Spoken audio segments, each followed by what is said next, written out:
نحمده ونصلي على رسوله الكريم اما بعد فاعوذ باللہ من الشیطان الرجیم بسم اللہ الرحمن الرحیم۔ سامعین اکرام السلام علیکم۔ آج کا میرا موضوع گفتگو ہے قیامت کا منظر۔ ایمانیات میں عقیدہ آخرت ایک بنیادی عقیدہ ہے۔ ایمان باللہ دین کی اصل بنیاد ہے تو آخرت ایمان باللہ ہی کا نتیجہ ہے۔ جب کوئی شخص دائرہ اسلام میں داخل ہوتا ہے تو وہ اس بات کا اقرار کرتا ہے آمنت باللہ، میں ایمان لایا اللہ پر، اور ساتھ ساتھ وہ اس بات کا بھی اقرار کرتا ہے کہ میں ایمان لایا آخرت کے دن پر، جزا و سزا کے دن پر، فیصلے کے دن پر۔ جب انسان اس بات پر ایمان لے آتا ہے تو وہ اپنے نامہ اعمال کو درست کرنے کی ہر ممکن کوشش کرتا ہے۔ وہ اس لیے کوشش کرتا ہے کہ کہیں خدا کے دربار میں جب حاضر ہو تو شرمندہ نہ ہو، اس کا نامہ اعمال بائیں ہاتھ میں نہ تھما دیا جائے۔ جب بھی اللہ کے نیک بندوں کو قیامت کا منظر یاد آتا ہے کہ اس دن کیا ہوگا، ان کے رونگٹے کھڑے ہو جاتے ہیں، ان کے جسم پر کپی طاری ہو جاتی ہے، دل لرز اٹھتا ہے اس بات کو سوچ کر کہ قیامت والے دن ان کے ساتھ کیا ہوگا، کہیں ان کا نامہ اعمال بائیں ہاتھ میں نہ تھما دیا جائے۔ یہ دنیا تو امتحان گاہ ہے، اس کا نتیجہ قیامت والے دن نکلے گا۔ اس کی مثال اگر دنیا سے لی جائے تو ایک اسٹوڈنٹ کی لائف سے لی جا سکتی ہے، جو سارا سال محنت کرتا ہے اس خوف سے کہ کہیں فیل نہ ہو جائے، کہیں اس کی بدنامی نہ ہو جائے، کہیں اس کے نمبر کم نہ آ جائیں۔ اسی طریقے سے ایک انسان کوشش کرتا ہے ساری زندگی اللہ کے سامنے سرخرو ہونے کی۔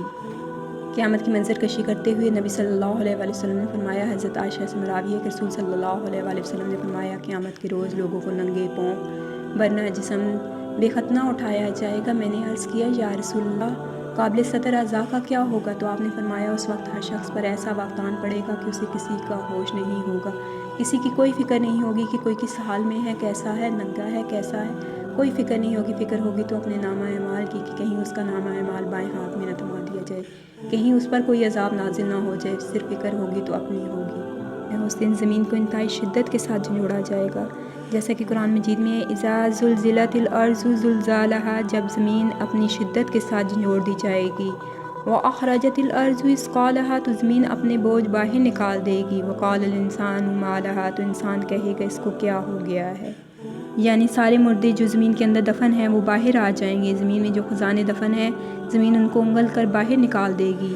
ایک حدیث مبارکہ میں ہے، جس کسی شخص نے مال کی خاطر کسی کو قتل کیا ہوگا، یا جس نے مال و دولت کی خاطر رشتہ داروں کا حق پامال کیا ہوگا، یا اس نے ان کی خاطر چوری کی ہوگی، اس کو مال دکھایا جائے گا، وہ دیکھ کر کہے گا یہ وہ مال ہے جس کی وجہ سے میں نے یہ گناہ کیے ہیں۔ پھر کوئی بھی اس سونے چاندی کی طرف توجہ نہیں دے گا، کسی کو اس کے سونے چاندی کی کوئی فکر نہیں ہوگی، اس کو خود بھی فکر نہیں ہوگی۔ اس کو فکر ہوگی تو نامہ اعمال کی ہوگی کہ اس کا نامہ اعمال بائیں ہاتھ میں تھمایا جائے گا۔ اس دن کسی انسان کو اپنے کسی رشتے، کسی تعلق کی کوئی فکر نہیں ہوگی، نہ ماں بیٹی کی ہوگی، نہ باپ بیٹے کا ہوگا، نہ بھائی بھائی کا ہوگا، نہ دوست دوست کا ہوگا۔ اس دن صرف اپنی فکر ہوگی کہ میں بچ جاؤں، کسی طریقے سے میں کچھ کر کے بچ جاؤں، کوئی سفارش، کوئی رشوت، کچھ کر کے بچ جاؤں۔ لیکن اس دن نہ کوئی سفارش کام آئے گی، نہ رشوت کام آئے گی، کچھ بھی کام نہیں آئے گا، صرف نامہ اعمال کام آئیں گے۔ قیامت کے روز حاملہ عورتوں اور اونٹنیوں کے حمل ضائع ہو جائیں گے۔ دودھ پلانے والی مائیں اپنے بچوں کو چھوڑ کر بھاگ کھڑی ہوں گی۔ یہ بلند و بالا پہاڑ ہوا میں ریزہ ریزہ ہو کر غبار کی طرح اڑ جائیں گے، روئی کے گالوں کی طرح اڑ جائیں گے، اور انسان پر ایسی کیفیت طاری ہوگی کہ وہ مدہوش نظر آئے گا۔ قرآن مجید میں ہے، اور لوگ تم کو مدہوش نظر آئیں گے حالانکہ وہ نشے میں نہیں ہوں گے، بلکہ اللہ کا عذاب ہی کچھ ایسا سخت ہوگا۔ اللہ کا عذاب اس قدر سخت ہوگا کہ انسان مدہوش نظر آئے گا۔ اس دن کوئی انکار نہیں کر سکے گا کہ یوم حساب نہیں ہوگا۔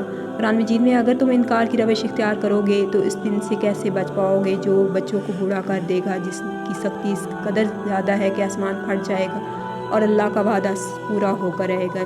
اللہ نے وعدہ کر رکھا ہے کہ قیامت کا دن ہے، یوم حساب ہے، اور وہ دن پورا ہو کر رہے گا۔ اللہ اپنے وعدے کے خلاف نہیں کرتا، اللہ اپنا وعدہ پورا کر کے رہے گا۔ مجید فرقان حمید میں ہے، اور کوئی جگری دوست اپنے جگری دوست کو نہ پوچھے گا، حالانکہ وہ ایک دوسرے کو دکھائے جائیں گے۔ مجرم چاہے گا اس دن کے عذاب سے بچنے کے لیے وہ اپنی اولاد کو، اپنی بیوی کو، اپنے بھائی کو، اپنے قریب ترین خاندان کو جو اسے پناہ دینے والا تھا، اور روئے زمین کے سبھی لوگوں کو فدیے میں دے دے، اور یہ تدبیر اسے نجات دلا دے۔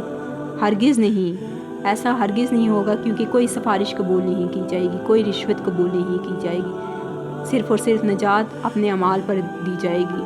اللہ سبحانہ تعالیٰ ہمارے اعمال کو درست کرے اور ہمارے اعمال کو دائیں ہاتھ میں تھمائے قیامت والے دن، نہ کہ بائیں ہاتھ میں۔ ہمارے لیے آسانیاں فرمائے اور ہمارے اوپر رحم کرے اللہ سبحانہ تعالیٰ، اور ہمیں توفیق دے اپنے اعمال کو درست کرنے کی۔ تاکہ ہم دن قیامت اللہ کے حضور شرمندہ نہ ہوں۔ اس کے ساتھ مجھے اجازت دیجیے، وما علینا الا البلاغ۔